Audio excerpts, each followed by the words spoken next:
We'll be starting in just a few moments.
Good morning.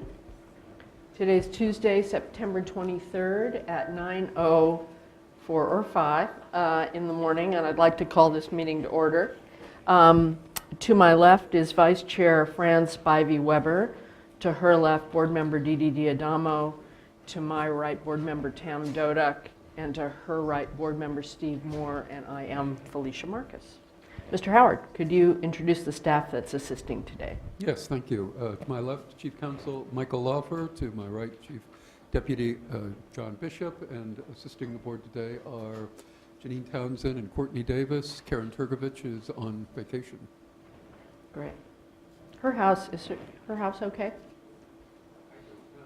I'm trying to figure out what side of 50 she's on, but... Yeah, of course, she's got a cabin up there in that area, too. So. Yeah, I've been worried about that King Fire. Emergency evacuation. For those of you who don't know, look for your nearest exit. If you hear an emergency sound, proceed to that exit, take your stuff, and we convene in Cesar Chavez Park down towards J and 10th Street. If you want to assemble with us, you'll know when the all clear to come back is. Otherwise, of course, do whatever you care to do. Key reminders, the meeting is webcast and recorded. So there are two things that are helpful. One is to turn your cell phones or other noise-making devices onto silent or stun, or turn them off. And the other is that when you speak into the microphone, it's very important that you get close to it.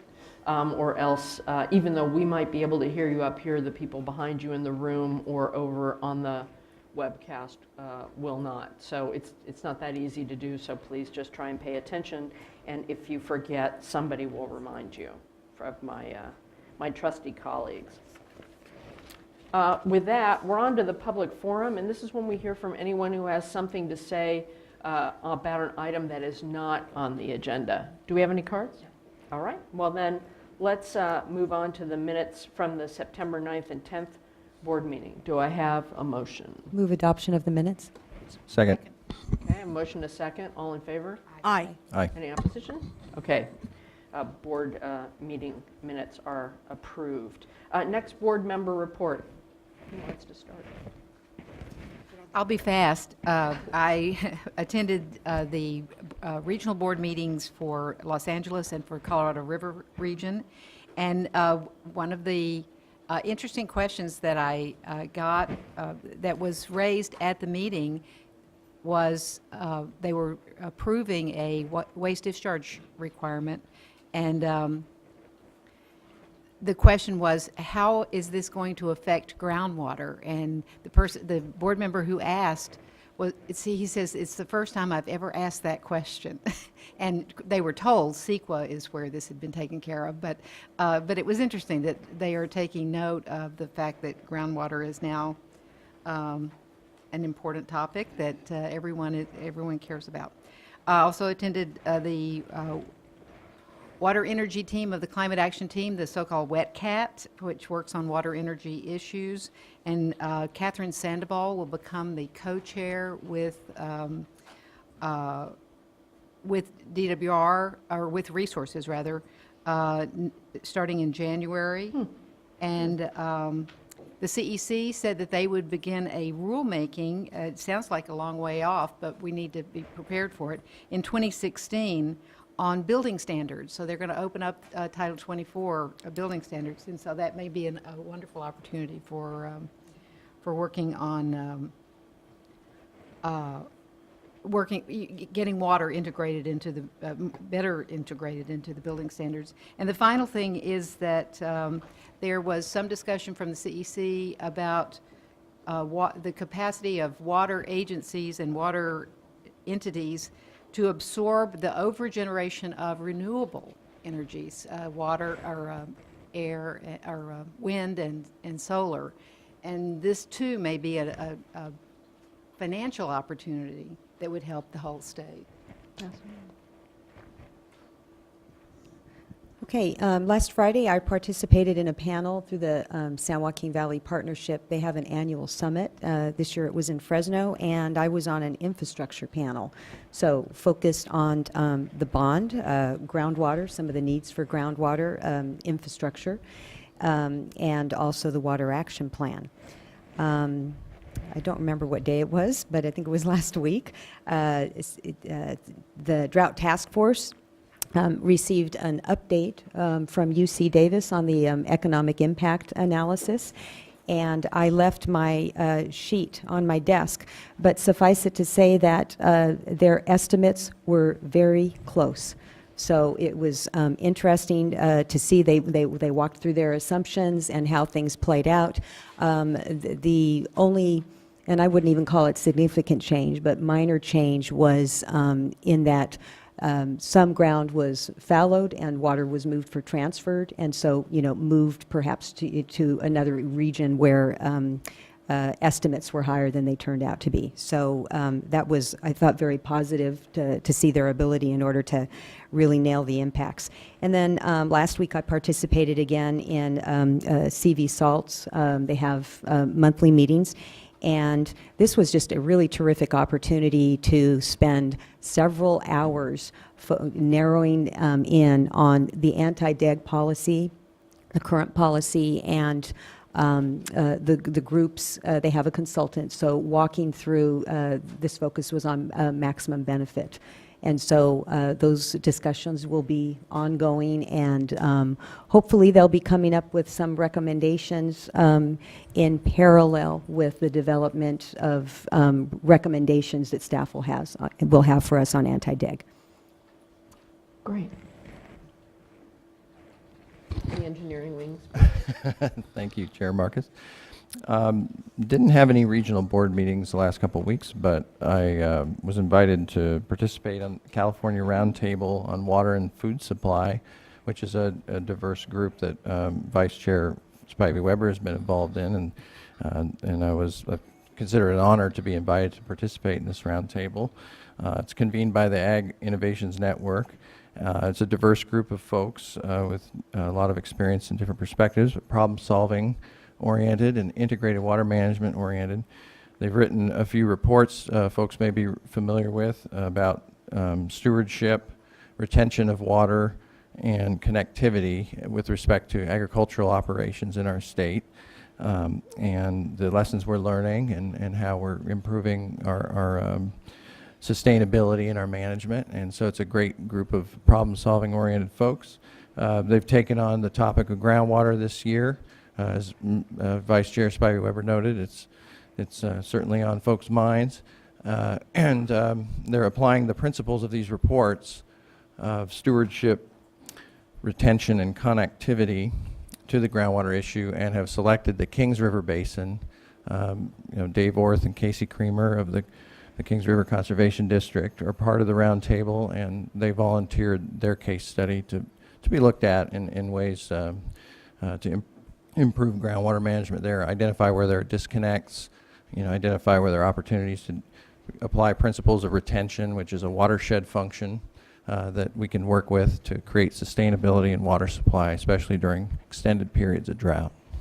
So I thought it was a productive dialogue. They meet every couple of months. And also on that roundtable is, the Department of Food and Agriculture, Department of Water Resources folks, and we continue a dialogue in the spirit of the California Water Action Plan between the Water Board and Department of Water Resources on encouraging integrated water management. That's featured in the proposed water bond before the voters this November. And so I participated in a meeting with DWR and other local stakeholders on how we can keep integrated water management going with or without a water bond. And I convened that meeting on September 18th and had folks from around the state and all different perspectives on the matter. So the dialogue continues in the spirit of the language that's in the California Water Action Plan, really exploring the use of development of tools and authorities to empower local management of water in a sustainable way. Thanks. That's great. I have 3 items to report, all of which will have follow-up actions that I will be requesting from staff.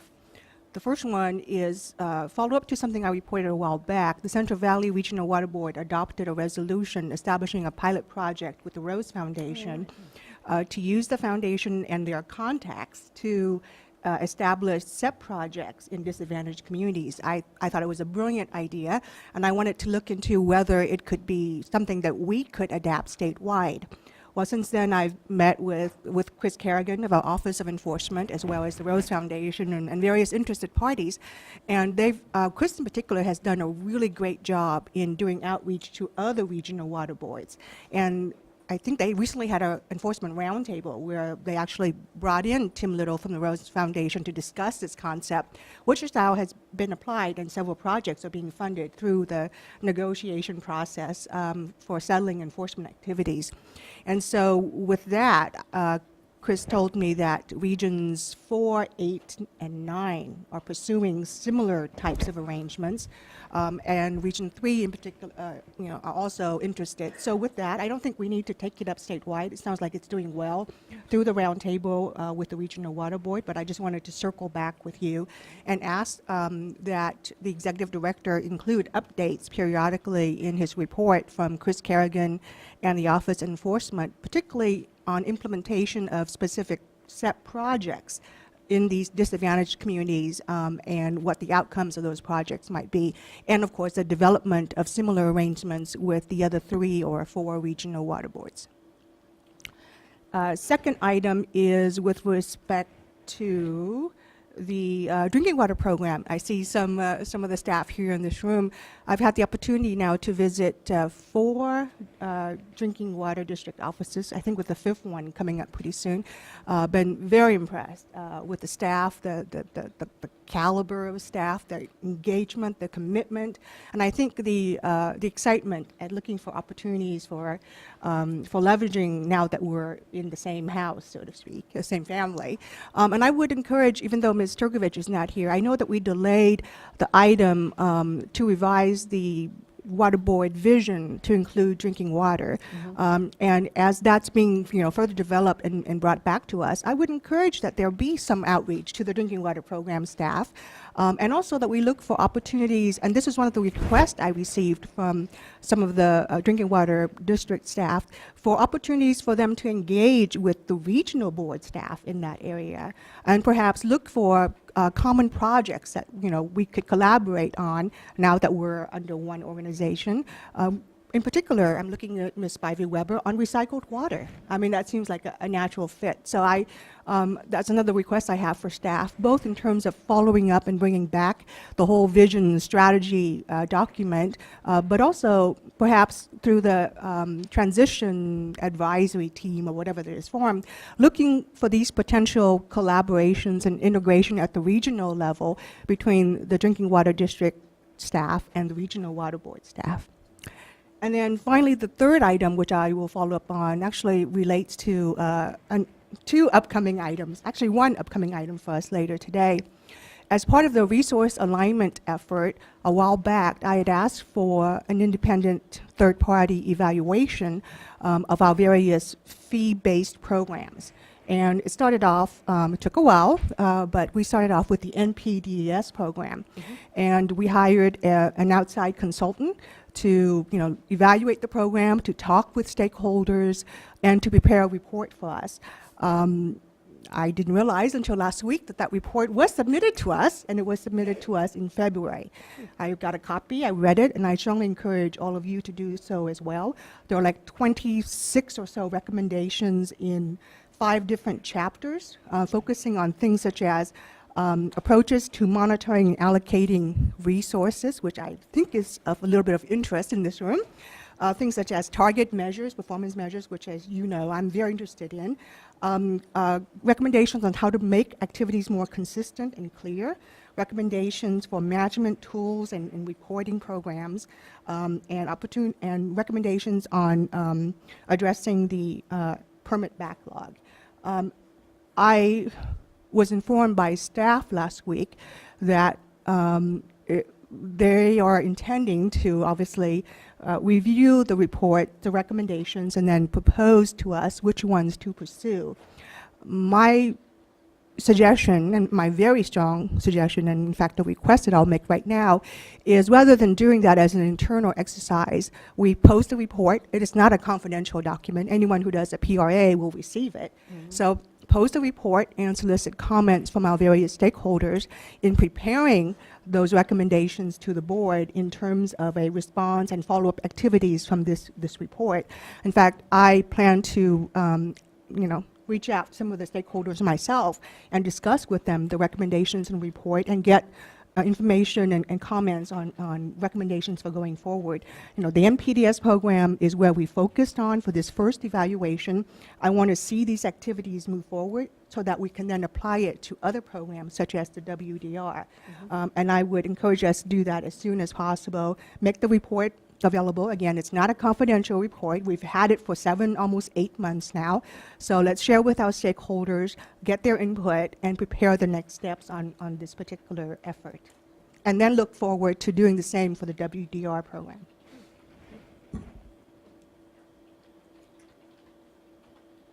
Good. Thank you.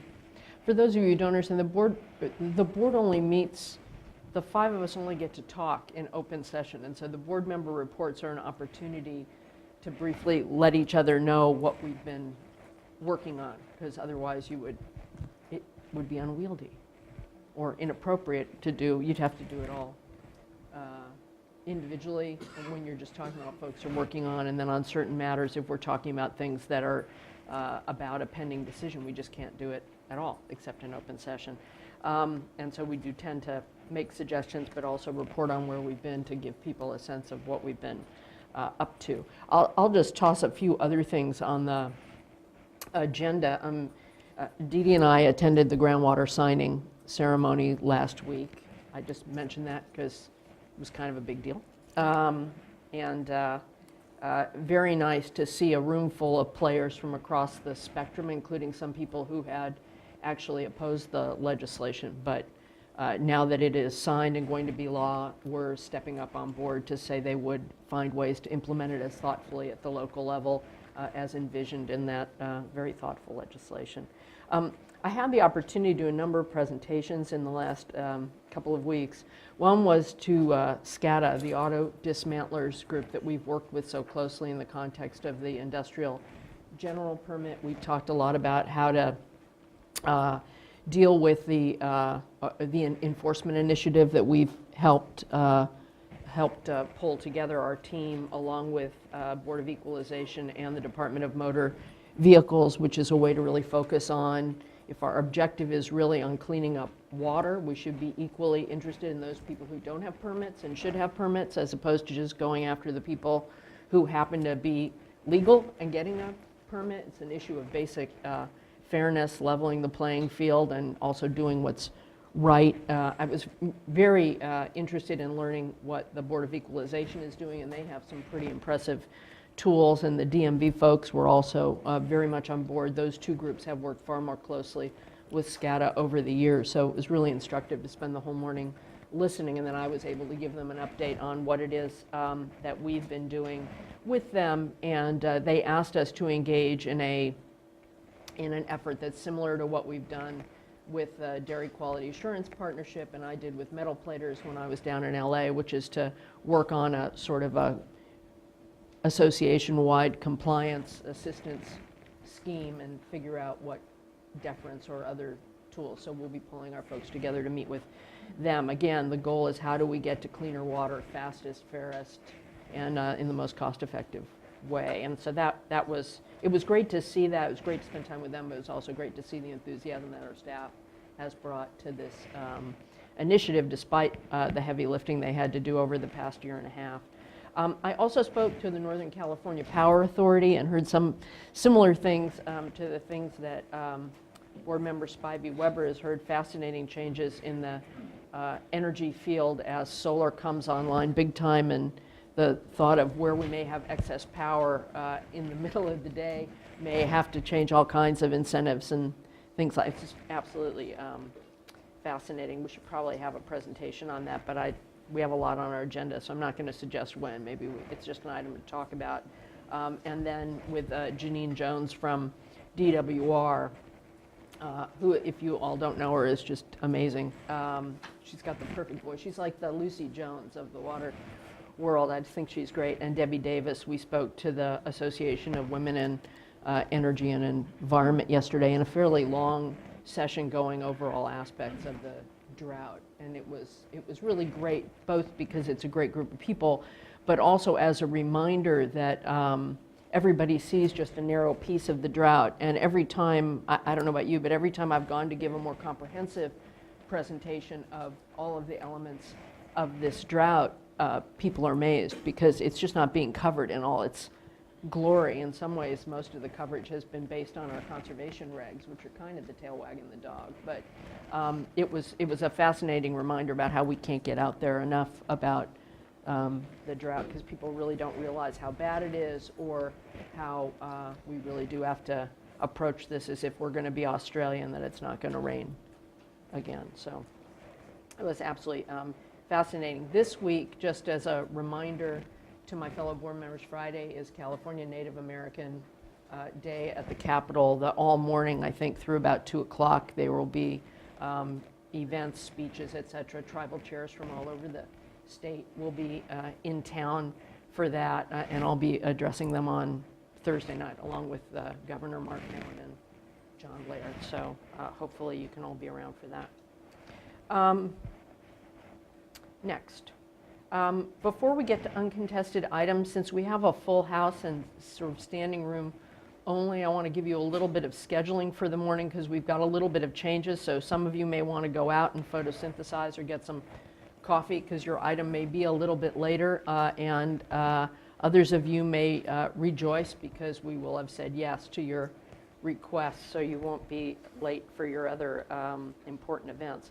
So we will, since we have a very full schedule, this may seem counterintuitive, but because we have such a full schedule today and tomorrow, we will actually take a mid-morning break and an afternoon break and we have to do a closed session on personnel matter, so we will take a full hour lunch break. Those other 2 breaks are just essential because while you guys can come and go, we can technically come and go, but in order for us to maintain the quality of our attention all the way through the meeting, it's important for us to be able to go outside and look at the light, have some caffeine, whatever it is you need, whatever it is, game of Bejeweled, whatever, works to take a break, or just to be able to check your email as opposed to having that worry in the back of your mind. So they'll be short, but we will take a mid-morning and afternoon break in addition to the full lunch hour. I cannot tell you exactly when that lunch hour will happen, however, because it'll depend on the flow of the meeting.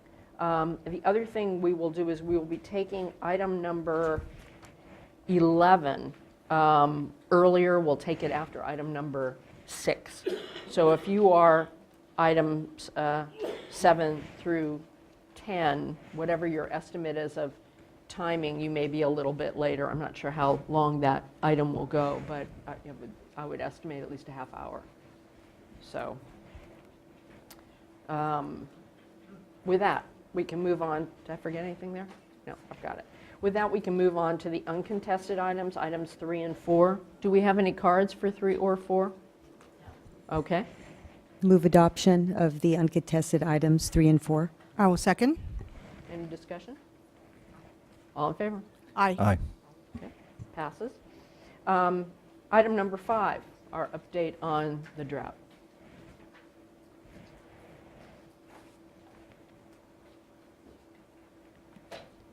Thank you.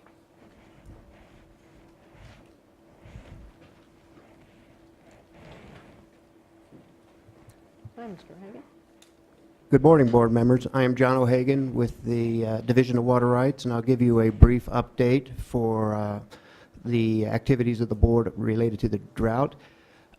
First off, as you know, this board meeting agenda has 2 items coming up for it, item 14 and 15, which is scheduled for tomorrow, and that relates to the temporary urgency change related to the CVP and State Water Project, and also the informational workshop discussing allegations related to diversions in the central and southern delta. So staff will have answers for questions that you may have during those times. That's sufficient of time. That'll make up the worry that people have that they're going to be here forever. As far as activities, we have been meeting with stakeholders in these watersheds relative to curtailment.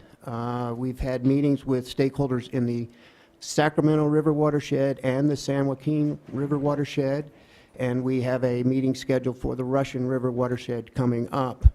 In those discussions, we are asking for input relative to the end of curtailments this fall, and then the process that we would use for that, for triggering that decision, and also how to continue curtailments if necessary if the drought persists. At the same time, we are gathering information as required by the resolution that we are preparing a report for January for the board dealing with curtailment on the proper analysis. We are ongoing field inspections in the watershed. We have not stopped that. We're continuing field inspections on projects throughout each of the watersheds. We have 665 inspections. 377 were in the Sacramento River watershed, 128 in the Russian, and 160 in the San Joaquin. That concludes my presentation at this time. Do you have any questions for me? I just have a quick one. In all of those inspections, you're finding, you don't have to talk about, you probably shouldn't talk about any enforcement actions, but what are you finding anything? Because I know you're getting complaints in addition to doing your basic inspections where you're focusing on non-filers, and while you're in the field, you're looking at larger scale filers to make sure their filing is accurate, but. Right. We are finding that most people are exercising prior rights in lieu of their post-1914 rights. Others are exercising groundwater. But we also are finding water rights that we will be considering for possible revocation because the diversion works are no longer in, yet people have been reporting. So So you're not finding- reporting use, but reporting a supplemental use of groundwater, for example. So we need to consider whether those would be appropriate for potential consideration of enforcement. In regards to complaints, we are looking at some enforcement cases to proceed on. All right. In the conversations you're having, and thank you for having them, I know we'll be having more discussions here as well with stakeholders about how to both lift the curtailments in a timely way. I got these questions from the folks, the hydropower folks, and Barbara has followed up, or you, one of you has followed up with them on their concerns that they won't be lifted fast enough if it rains. But on the how to do curtailments next year, are there any high points of the suggestions that you're getting from stakeholders about how we could do it differently or more effectively, more fairly, whatever word they want to use? We are agreeing to meet with some of the stakeholders' consultants on that and whether they have better information to be used in lieu of the reported data.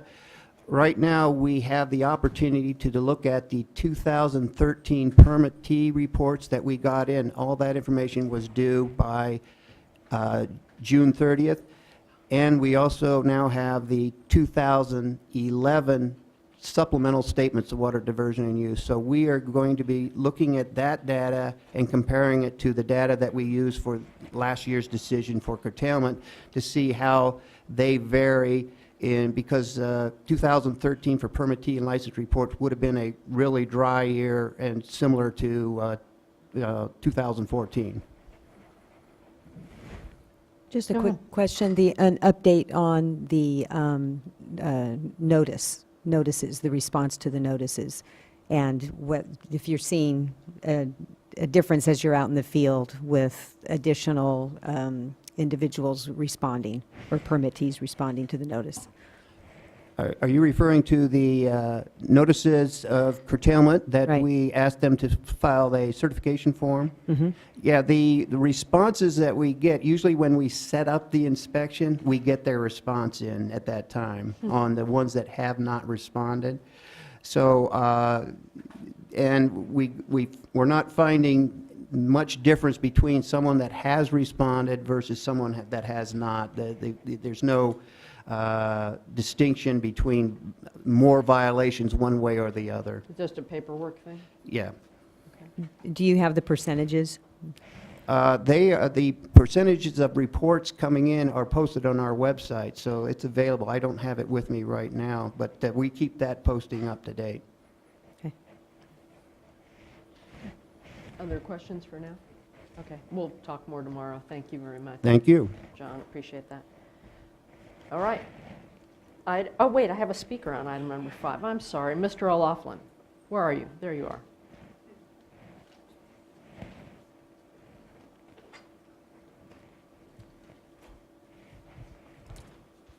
Good morning. Good morning. Tim O'Loughlin, representing the San Joaquin Tributaries Authority. We have met with your staff. Actually, we had a fairly lengthy conference call last Friday. Participating on the call from the San Joaquin side was the Friant Water Users Authority, the exchange contractors, the main stem San Joaquin diverters represented by Jeannie Salesi, Mr. Herrick, Mr. Nomalini, Mr. Manazian, and then I represent the 3 tribs. We made a proposal to your staff to lift the curtailment on a date certain and then deal with complaints as they came in. And we made the same pitch that we made to you earlier this year in April and May. Given those amount of water right holders that were represented in the room, comprise probably 80 to 90% of the water in the San Joaquin River Basin, my clients are amenable not to assert any senior water rights to junior diverters upstream. We feel it's very important that if there's a mom and pop with a stock pond upstream, that we try to get water into those ponds as quickly as possible, and we're not going to assert our rights in front of that. So what we would request, and we think this makes it easier and cleaner for you, your staff, and the regulated community to set a date certain. We're looking at a 30-day window here because normally by November 1st, diversions are pretty well done in the San Joaquin River Basin.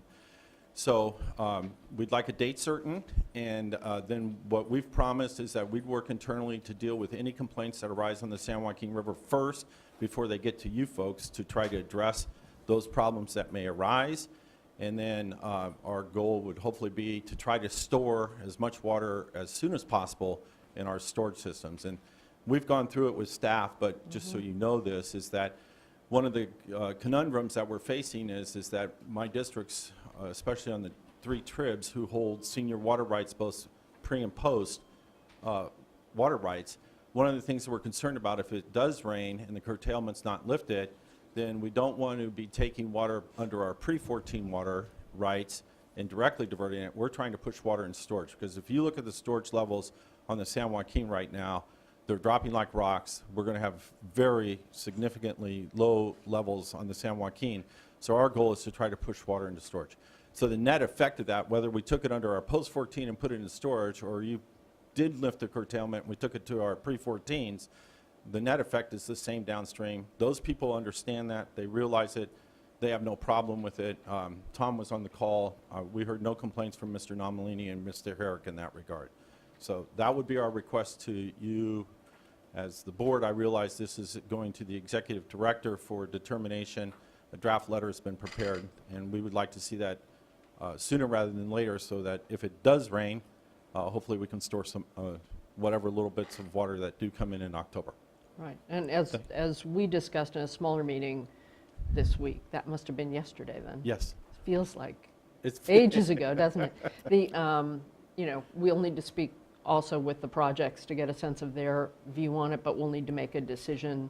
The intention is, of course, has always been that we would lift curtailments as soon as it rained. And your proposal is, just for the people who don't know what you're talking about, that is to lift curtailments earlier because the demand curve, the diversions are down, because the issue is a supply-demand curve question. So that's the basis for your request. Yes, and the other thing in regards to the second part of the equation that Mr. O'Hagan raised, we're working on a lengthy response letter to your request for information on how we go into next year. Good. And I haven't been able to share that with staff because I have to get sign off from my client first, and we will Great. love to make that available to you and your staff, and then step through the process about how that might work on the San Joaquin River moving forward into next year. Great. Thank you for that. Thank you.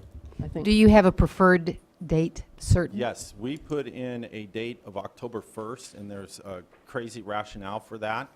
And it's set forth in a letter that we sent to your staff in that regards. And I think one of the things that's going to pop up here that ties in connection with this, my expectation is you're probably going to get a temporary urgency change petition any day now from the United States Bureau of Reclamation to seek relief from the 1,000 CFS 30-day requirement at Vernalis. Don't know what their change petition looks like. Understand that it's probably in the works and coming. So one of the things is that basically there's going to be, once again, where San Joaquin at Vernalis is going to be an extremely, so you're going to have to push water back up into New Melones, because New Melones will be below 300,000 acre feet by the end of the year. We support that. And so in connection with that, it seems we understand that there's sufficient wildlife concern, but if the objective is lifted during the 30-day period, you're going to come up with something in your order that makes sure that fish and wildlife are protected during that 30-day period. Don't know what it is.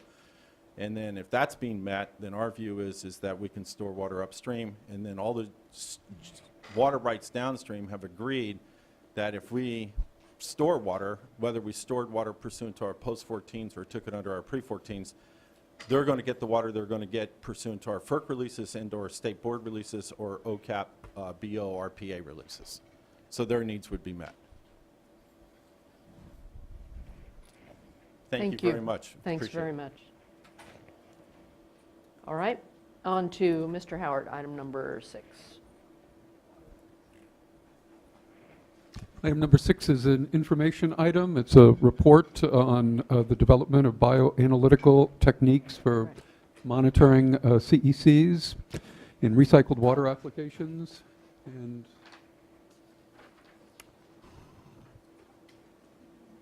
I'm having decaf in honor of Corp your is going to be presentation. joining us. Yeah, we should all stick with water from now on. I put in water, too. Sorry. Good morning, Inside Madam CEC Chair, joke. members of the board. Turn on your mic. Your mic's not on. There we go. Is that better? Closer? Yeah, see, Okay. you just pull it closer to you. You don't have to lean Got it. forward. See, if you're bad, they make you clip it to your lapel like me, because I just can't do it. On behalf of my co-author of this presentation, Dr. Yep, sorry. Our research colleagues, Chief Deputy Director Bishop and his staff, it's my pleasure to report to you the findings of our recently completed project on bioanalytical tools for water quality screening. So thanks for having me. So the impetus for this project really started in earnest with the adoption of the recycled water policy back in 2009. In the policy itself, there was stipulations for monitoring of these constituents, mostly organic chemicals that we really don't know much about in terms of occurrence and what their impacts may be. The policy actually also convened an expert panel to make recommendations for CEC monitoring. And as you can see, this issue is important, and we probably expect it only to intensify as we become more ambitious with our uses and application of recycled water applications across the state. So the way we currently monitor constituents or chemical pollutants is we look at chemical-specific monitoring. And we're pretty good at this. We have techniques that will measure several hundred chemicals. The problem is there are several thousands of chemicals that are potentially out there. And moreover, that chemical landscape changes. So we are very good at developing individual methods, but by the time we've developed those, we're on to the next chemical. So we're continually behind the eight ball in developing the right, robust methodology to monitor individually. On top of that, the current methods really give you that exposure information. It doesn't really tell you what's going to happen down the line.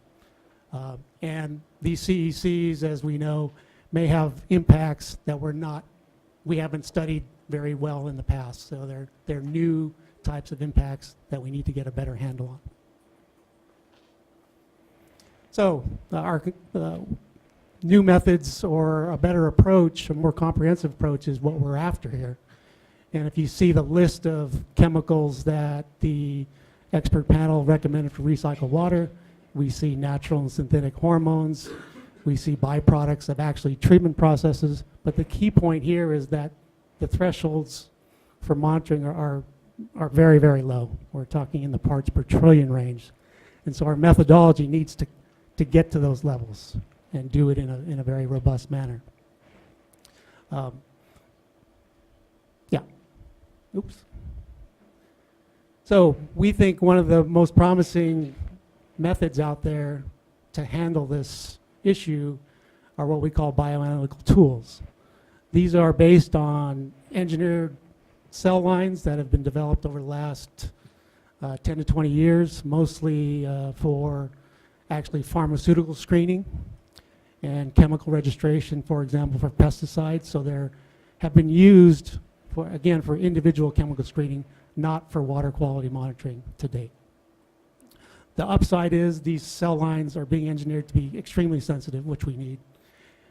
They don't care if the chemical is known or we have a method or not. So it's comprehensive in the sense that whatever the bioactivity of that chemical is, it should, in theory, pick that up. So we don't need a targeted individual chemical method for that.